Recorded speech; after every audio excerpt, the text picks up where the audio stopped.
Le monde dans lequel nous vivons devient de plus en plus compliqué. Le pays vit sa plus grave crise économique depuis son indépendance. Par l'intelligence artificielle. Faut-il en avoir peur? Monnaie numérique, mais celle émise directement par les banques centrales, Si vous voyez de plus près, il y a une sorte de caste composée d'élites qui s'est formée et qui depuis plusieurs années dirige secrètement le monde sans que la grande masse s'en rende compte. Et ce, jusqu'à récemment. Cette élite se réunit tous les ans dans ce petit pays d'Europe qu'est la Suisse et donne ce que certains estiment être des feuilles de route pour les dirigeants du monde entier. Si vous n'avez pas une notoriété suffisante, vous ne faites pas partie de cette élite. Si votre entreprise ne fait pas plus de 5 milliards de chiffre d'affaires, vous ne faites pas partie de cette élite.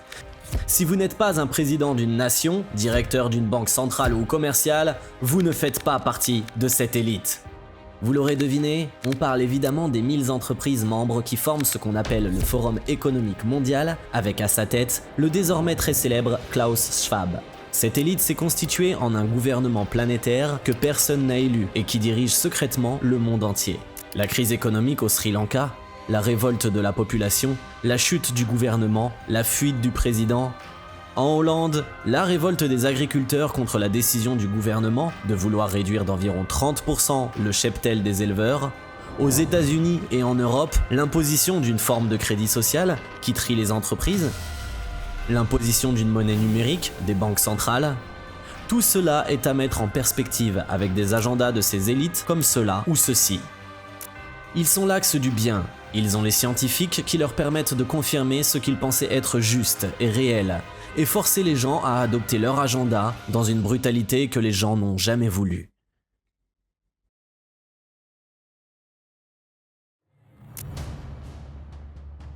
Des centaines de millions de caméras sont installées en Chine pour contrôler le quotidien des gens, contrôler ce qu'ils font, qui ils fréquentent, où est-ce qu'ils vont, qu'est-ce qu'ils achètent. Surveillés en permanence par des caméras intelligentes à reconnaissance faciale capables de mettre une identité sur un visage en temps réel, les Chinois sont désormais aussi tous notés.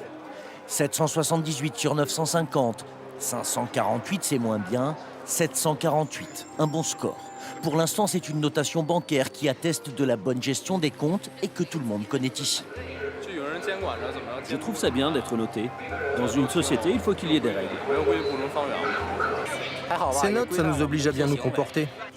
Ça peut vous paraître effrayant, mais en Chine c'est comme ça, on a l'habitude. De toute façon, on n'a pas le choix. Ce système de crédit social ne prend pas seulement en compte les informations financières d'une personne, mais aussi des aspects plus larges de sa vie, tels que son historique d'achat, son comportement, ses activités politiques, ainsi que ses interactions avec les autres. Ce qui est devenu presque normal pour les Chinois est encore étranger pour le reste du monde. Enfin, pas pour longtemps. Cette pratique arbitraire gagne du terrain. Elle s'est invitée en Europe, précisément en Italie, dans la ville de Bologne. Eh bien, il faut dire qu'on a de quoi s'inquiéter puisque ça se rapproche en fait. Jusqu'à maintenant, on parlait de la Chine, on a toujours l'impression que ça n'arrivera jamais jusqu'à nous. La Chine, c'est vraiment l'étranger éloigné, on va dire. Eh bien, voilà que l'étranger proche est également touché, l'Italie, puisque c'est la ville de Bologne qui va prochainement introduire justement ce Smart Citizen Wallet. Je parle anglais, mais c'est le terme officiel. Donc, un passeport citoyen vertueux. Alors, on va parler de ce que c'est que le vertueux, qui va donc permettre aux citoyens d'engranger des points s'ils adoptent les bons comportements de bons citoyens. Alors, exemple, trier ses déchets, utiliser les transports en commun, utiliser la carte culture, voilà. En revanche, si vous traversez pas bien la rue, hop, vous perdez des points. On peut lire dans ce magnifique article du journal Contrepoint que le tri par des pouvoirs publics du bon et du mauvais citoyen, selon des critères qui leur sont propres, se concrétise en Europe. Quant à définir ce qui révèle de la vertu, voilà une entreprise ma foi bien audacieuse. Faut-il comprendre que celui qui ne se pliera pas aux critères des idéologies dominantes, ou de ce qui sera considéré vertueux par quelques politiciens, sera d'abord pénalisé par la privation d'avantages avant d'être marginalisé? Que deviendront dans un deuxième temps ceux qui ne se conformeront pas, ceux qui persisteront à vouloir exercer leur droit inaliénable au libre arbitre? De l'autre côté de l'Atlantique, aux États-Unis, il y a une entreprise qui possède toute la richesse du monde entre ses mains, et qui par là a le pouvoir de pousser l'agenda de cet objectif de vertu.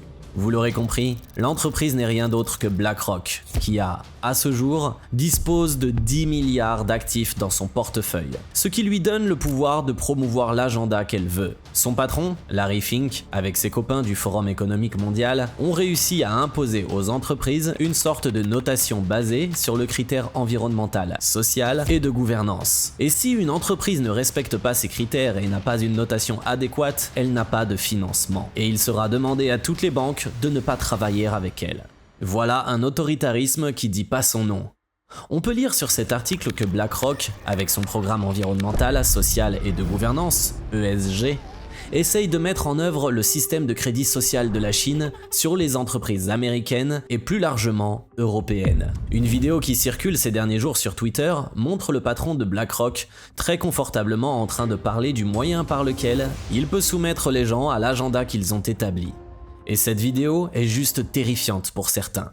You have to force behaviors. And if you don't force behaviors, whether it's gender or race or just any way you want to say the composition of your team, you're going to be impacted. Cette élite a un moyen plus imposant de contrôler les gens. Et depuis quelques années, ils ont envisagé et sont secrètement en train de mettre en place une monnaie numérique qui concrétisera le summum du contrôle qu'ils auront sur les pauvres gens. Il n'est plus un secret que la finance est pour eux un terrain conquis. Ils peuvent faire tout ce qu'ils veulent. Imprimer de l'argent de nulle part. Ils peuvent saisir les comptes bancaires, et nous l'avons vu au Canada, où on peut lire clairement que le gouvernement a ordonné aux banques de prendre des mesures pour geler les comptes liés aux manifestations des camionneurs qui ont refusé de prendre le vaccin. On peut lire dans cet article que le gouvernement fédéral a demandé aux banques et aux autres institutions financières de cesser de faire des affaires avec les personnes associées au convoi anti-vaccin qui occupe la capitale du pays. Si vous ne vous comportez pas tel qu'ils veulent, Big Brother est là et vous surveille. Et depuis que cette élite affirme avoir infiltré les gouvernements, celui du Canada en l'occurrence, dont le Premier ministre était passé par le programme Youth Global Leader du Forum économique mondial. And I have to say, when I mention now names like Mrs. Merkel, even Vladimir Putin and so on, they all have been young global leaders of the World Economic Forum. Mm-hmm. But what we are very proud of now, the young generation, like Prime Minister Trudeau, President of Argentina and so on, that we penetrate the cabinets.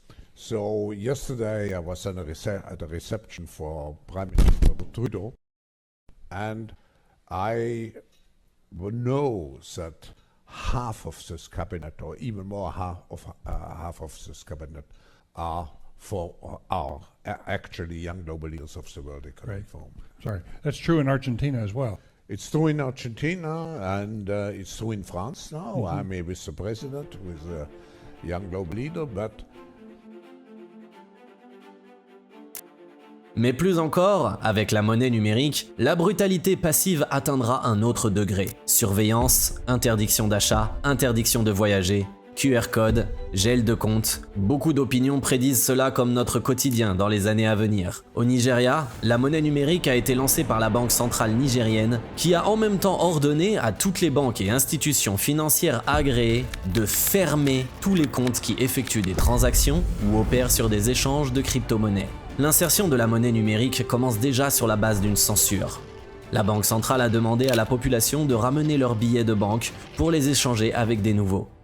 Tous ceux qui en ont ramené n'ont reçu aucun billet en retour, mais simplement l'obligation d'utiliser la monnaie numérique. Les retraits étaient limités à moins de $40 par jour. Un numéro d'identification nationale a été attribué à chaque compte pour avoir accès à la monnaie, ce qui, rapporte même la BBC, permet à la Banque centrale de suivre chaque transaction. Sri Lanka 2022.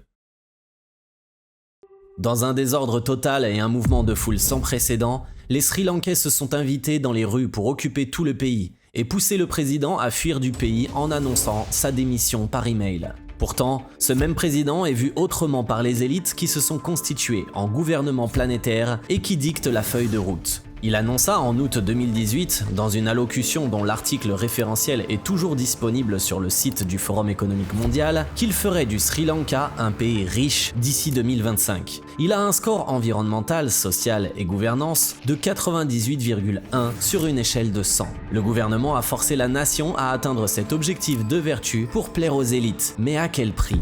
En sacrifiant le bien-être de sa population. Toutes ces farces de vertu imposées par l'élite internationale a conduit le pays à une faillite volontaire, à une crise économique sans précédent, l'empêchant de s'approvisionner correctement en carburant et l'empêchant de nourrir sa population. Sri Lanka n'est que la partie émergée de l'iceberg. Plus encore, et cela va probablement vous choquer, vous connaissez certainement Tesla, l'entreprise d'Elon Musk, qui a littéralement révolutionné le secteur des voitures électriques. Vous connaissez également ExxonMobil, l'entreprise qui a déversé environ 40 000 tonnes de pétrole brut dans les eaux d'Alaska, causant l'une des pires catastrophes environnementales de l'histoire des États-Unis, causant la mort de milliers d'animaux et provoquant des dommages environnementaux durables. Et vous n'êtes pas prêts. Cette entreprise est classée dans le top 10 par le S&P 500, selon les critères ESG, alors que Tesla, l'entreprise qui concrétise la transition des voitures thermiques, dont l'Union européenne veut mettre fin d'ici 2035, aux voitures électriques et qui œuvre pour une énergie renouvelable, n'est même pas sur cette liste. Quand Elon Musk a vu cette notation qui ressemble plus à un délire, il a d'abord crié à l'arnaque avant de dire que tout cela était le travail du diable. Plus ridicule encore, Philip Morris, l'entreprise qui fabrique les cigarettes Marlboro, a reçu une meilleure note sur les critères de vertu ESG que Tesla. Philip Morris a une note de 84 sur 100. Tesla a une note minable de 37 sur 100. On a d'un côté une entreprise qui fabrique des cigarettes dont les conséquences pour la santé ne sont pas un secret, et de l'autre, une entreprise dont l'objectif est d'amener l'humanité vers une énergie renouvelable. À chacun de faire le dessin qu'il souhaite. On peut lire sur ce tweet de cet entrepreneur qui s'interroge sur le fait que les cigarettes font maintenant plus de bien pour l'environnement que Tesla. Écoutez ce que dit Steve Forbes, rédacteur en chef de l'un des plus grands magazines financiers du monde. Les entreprises comme Vanguard et State Street, qui gèrent les fonds de retraite des citoyens, sont censées s'efforcer d'obtenir les meilleurs rendements possibles pour leurs clients. C'est la loi. Malheureusement, et de manière alarmante, la majorité des plus grandes sociétés de gestion de fonds ignorent leurs obligations fiduciaires. Elles sont trop souvent guidées par la politique et non par des décisions commerciales judicieuses lorsqu'il s'agit de voter les résolutions des actionnaires.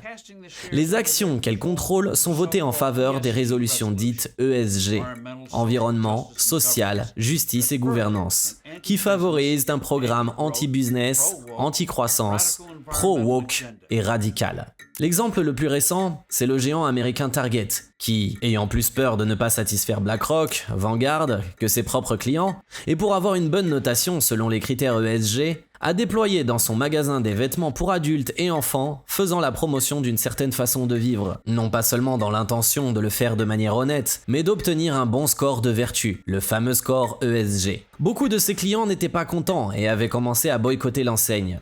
En une semaine de boycott, l'entreprise Target a perdu 10 milliards de dollars de son cours, et ses magasins sont devenus déserts. Voilà un exemple où l'agenda des élites vient s'interférer dans le quotidien des gens. Tous ces petits événements, protestations, qui semblent isolés, sont en réalité à connecter sur un plan macro avec toutes les mesures imposées par cette élite dont Elon Musk estimait qu'elle s'est constituée en un gouvernement planétaire que personne n'a demandé. Et ils se trahissent des fois et révèlent comment ils doivent infiltrer les gouvernements de chaque État pour pousser leur agenda. Ce club, conçu au départ comme une instance de dialogue, de persuasion, est aujourd'hui sur les commandes. Vertu, tolérance, inclusion, égalité, écologie, l'axe du bien a décidé de ce qui est le mieux pour les gens. Et comme le dit si bien l'intellectuel Thomas Sowell, la question la plus basique n'est pas de savoir qu'est-ce qui est le mieux, mais qui décide de ce qui est le mieux. Vers quelle réalité nous sommes en train de nous conduire ?